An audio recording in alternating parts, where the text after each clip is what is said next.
भैया। सम्मानित साथियों,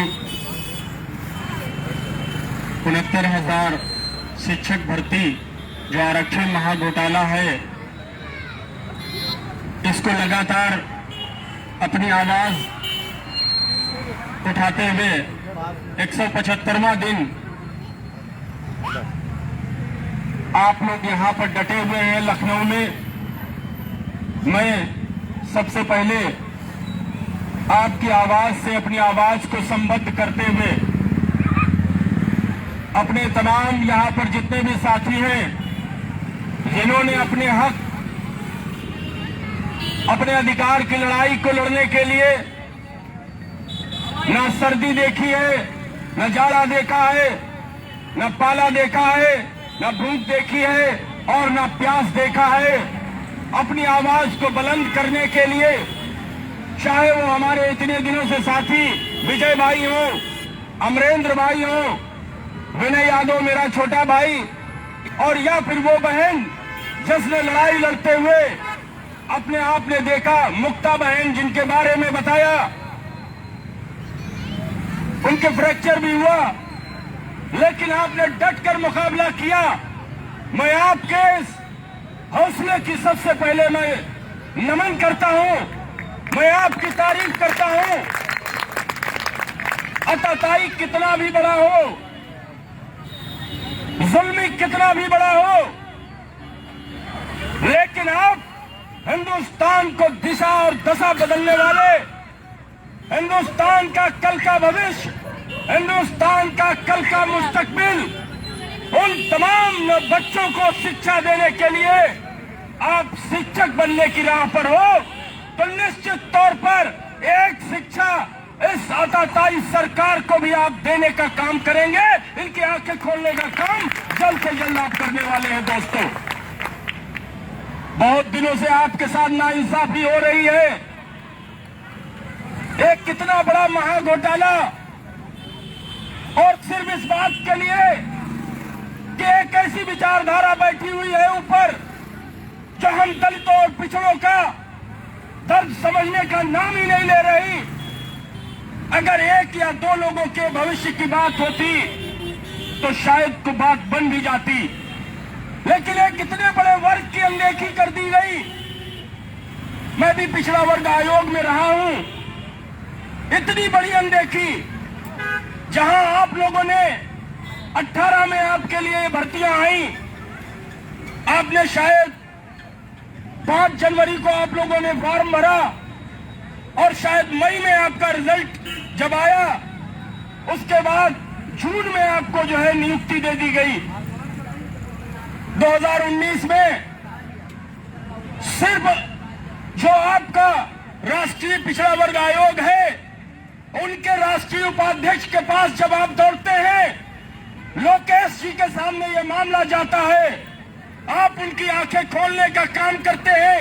और ऐसे ही नहीं करते, बल्कि आपके पास तथ्य थे, आपके पास फैक्ट्स थे और आप लेकर वहां पहुंचे। और उसके बाद वो राष्ट्रीय जो उपाध्यक्ष है वहां पर लोकेश जी, उनको इस पे एक्शन लेना पड़ा, अपनी संस्तुति आपके फेवर में डालनी पड़ी। कहाँ है आप? ये मामूली बात नहीं थी कि पिछड़ा वर्ग आयोग ने इस पूरी नियुक्ति में यह स्वीकार किया है कि बहुत बड़ा घोटाला, बहुत बड़ी अनदेखी हुई है। यह आपकी पहली जीत है दोस्तों। अरे हम यहीं पर आई जहाँ से आप घुमा नारिया से। 1981 में जो उत्तर प्रदेश का बेसिक एजुकेशन इको गार्डन में जो आपके टीचर्स होते हैं, उनके लिए जो रूल्स आए थे, सर्विस रूल्स 1981 के, न सिर्फ उनकी अनदेखी हुई, उसमें बड़ा आपके साथ अन्याय हुआ है। दोस्तों, मैं जानता हूं इस सरकार को आप झुका सकते हैं। एक तरफ जब आपने देखा कि जब आप एक होते हैं, जब आप एक होते हैं तो निश्चित तौर पर आपके अपने, आप पूर्वांचल से भी हैं, आप पश्चिम से भी आए हुए हैं, आप बुंदेलखंड से भी आए हुए हैं, आप सेंट्रल यूपी से भी हैं, लेकिन सबकी एक आवाज है कि इस उत्तर प्रदेश की सरकार जिन्होंने इतना बड़ा महाघोटाला किया है, इनको शर्मसार करने आप जा रहे हैं। अधिकार तो आप पा के रहेंगे और ये शर्मसार भी होना पड़ेगा। शर्मसार के सामने आप इन्हें शर्मसार भी करेंगे दोस्तों, ये मेरा भरोसा है। एक ऐसा ही आंदोलन दिल्ली के अंदर चला, किसान, उसमें बहुत सारे लोग ऐसे हैं जो शिक्षा से भी वंचित रहे लोग, लेकिन एकता उनके पास थी। लेकिन आपके पास एकता के साथ साथ आप शिक्षित हो, आप समाज बनाने वाले लोग हैं, आप रचनाकार हैं, आप समाज के संस्कार बनने वाले हैं। और आपके साथ एक या दो नहीं, लगभग 18-20 हजार लोगों का भविष्य पूरी तरीके से जो है जिस तरीके से निगल लिया इस सरकार ने, उस सरकार में हम जैसे तमाम लोग आपके साथ साना पसाना आपके साथ खड़े हुए हैं दोस्तों। जब जरूरत पड़ेगी हम लोग आपके साथ खड़े मिलेंगे। कदम हमारे पीछे हटने वाले नहीं है जब तक कि आपको आपका हक नहीं मिल जाता। ये लड़ाई लड़ी जाएगी दोस्तों। बहुत सारे आपके इश्यूज हैं जो मेरे लायक कभी भी जरूरत पड़े मैं उस चीज के लिए यहां पर हाजिर हूं। मैं आपके साथ हूं दोस्तों। और इस सरकार के लिए इनके अंदर अहंकार आ चुका है। इनके अंदर 175 दिन आप बैठे रहे, हमारी बहनें बैठी रही, लेकिन अभी एहसास नहीं जागा है कि कम से कम इन लोगों को तत्काल, यह इतनी बड़ी समस्या नहीं है, समस्या विचारधारा की है, समस्या दलितों के हक की है, समस्या हमारे ओबीसी भाइयों की है। यह समस्या इसलिए सॉल्व नहीं हो पा रही क्योंकि जिस तरीके से गलत नियुक्तियां हुई हैं, गलत भर्तियां हुई हैं, उसका आपको मालूम है कंपनसेशन देने में इस भारतीय जनता पार्टी की सरकार अपने घुटनों पर आ जाएगी और कहीं मुंह दिखाने लायक नहीं बचेगी। इसलिए इतना निर्णय में देरी की जा रही है अभी, लेकिन देरी ही सही, आप लोग डटे रहिएगा। आप लोग डटे रहेंगे तो निश्चित तौर पर इसका फैसला आएगा, क्योंकि आप हक पर हैं, आप हक पर हैं, आप सच्चाई पर हैं। कभी बहुत सारे लोग जिनकी विचारधारा हमारे प्रति हमेशा आपको मालूम है कैसी रही है, आज ऐसी विचारधारा हम पर सत्तासीन है। किसी तरीके से चाहे यूनिवर्सिटीज में आप देख लीजिए या बांदा का एक उदाहरण देख लीजिए। बांदा में जब नियुक्तियां हुई असिस्टेंट प्रोफेसर की तो आपको मालूम होगा कि किस वर्ग विशेष के लोग 14 शायद नियुक्तियां थी, उसमें से 11 लोग एक जाति के थे, विशेष एक जाति के 11 लोग। आप इंसाफ की उम्मीद रख सकते हैं यहाँ पर। नौजवानों, मैं पेशे से डॉक्टर हूँ, यही लखनऊ से पढ़ा हूँ मेडिकल कॉलेज से, और साथ में आयोग में भी रहा हूँ। मैं सिर्फ आपको बताना चाहता हूँ कि मैं भी कभी स्टूडेंट रहा हूँ।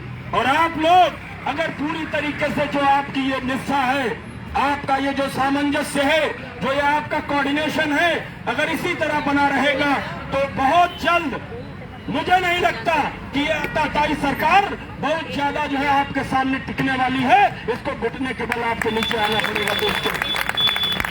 भाई को देंगे पर्सनली, इनके हौसलों के खिलाफ, आपके हौसलों के खिलाफ आप चट्टान बनकर खड़े हैं। लाठियां चलाई जा रही हैं।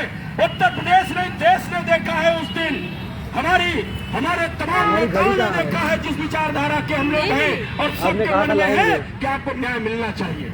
आपके न्याय के लिए सब तत्पर हैं, आपके लिए हर तरीके से हम लोग तत्पर हैं, क्योंकि आप लोगों का ये मामला है। जब जब जरूरत पड़ेगी अधिक बने रहिएगा। गुरु ब्रह्मा गुरु विष्णु, गुरु ही ब्रह्मा गुरु ही विष्णु। आप उस राह पर हैं, बल्कि आप बन चुके हैं इसमें से, लेकिन आपके हक को रोका गया है। एक तरफ जहां कहा जाता है हमारे वेदों में, हमारे पुराणों में कि गुरु ब्रह्मा गुरु विष्णु, एक लाख गुरु जीतेगा, गुरु टूटेगा। दोस्तों, ये मेरा आपसे वादा है। ये गुरु टूट कर रहेगा। इस गुरूर के खिलाफ आप बस इंकलाब की आवाज बुलंद रखना दोस्तों। आप लोग बुलंद रखोगे तो निश्चित तौर पे आपको सफलता मिलेगी। हम लोग सिर्फ आपको हौसला दे सकते हैं दोस्तों। एक हौसला इस तरह दे सकते हैं, आपको लगता होगा कि उत्तर प्रदेश की सरकार बहुत ही बड़ी आमोन सरकार भाई। है, बहुत बड़ी आताताई सरकार फोन किए थे है। भैया के पास तो आप? मैं आपको एक छोटी सी कहानी भैया वाला आपको नंबर बताना फोन किए थे, वो चाहता लाइव है इसलिए हमने फोन करा। हूं। एक गांव में, एक इलाके में एक दैत्य आ गया था, वो भी इसी तरह का था। हाँ नहीं भैया, बहुत बड़ा दैत्य आ गया था। लोग उसको देख देख कर भाग रहे थे, गांव से पलायन हो रहा था। जिस गांव की तरफ 1-2 किलोमीटर पहले दैत्य पहुंच जाता था, वहां के लोग वहां से पलायन करने लगते थे। लेकिन वहीं एक ऐसा गांव पड़ा, एक छोटे से बच्चे ने, 12 साल के बच्चे ने जिद पकड़ ली कि मां मैं गांव छोड़कर नहीं जाऊंगा। मां ने बहुत समझाया कि वो दैत्य है, बहुत खतरनाक है, पीछे के सारे गांव खाली हो गए हैं, हमको आपको भी छोड़ना होगा। पंचायत चल रही थी, यही फैसला हुआ कि गांव छोड़ना है, लेकिन उस लड़के ने जिद पकड़ ली कि हम गांव नहीं छोड़ेंगे। मां ने डांटा, लेकिन आखिर में सरपंचों ने पूछा कि तुम क्या कहना चाहते हो बेटा। लड़का खड़ा होता है, पूछा जाता है कि क्यों इतने बड़े खतरनाक से हम लोग कैसे जूझ पाएंगे, कैसे हम जीतेंगे। इस लड़के ने कहा हम गांव क्यों छोड़ रहे हैं।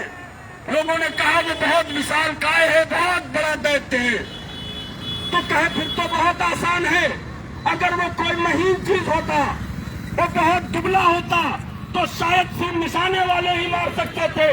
जब वो इतना बड़ा है तो हम कहीं भी टूकर मारेंगे, कहीं ना कहीं जरूर लगेगा दोस्तों। इसलिए आप लोग जितनी बड़ी समस्या हो, लेकिन आपके अंदर ये एकता अगर बनी रहेगी तो निश्चित तौर पर परिणाम आपके सामने होगा दोस्तों। मैंने बहुत सारे इस तरह के देखे हैं, लेकिन 175 दिन चलना, किसानों के बाद जो दिल्ली में जो आंदोलन हुआ, अगर उसके बाद कोई सबसे बढ़िया आंदोलन न्याय के लिए हुआ, वो दूसरा आंदोलन अगर मैं किसी को कहना चाहूंगा तो वो आपका आंदोलन है दोस्तों।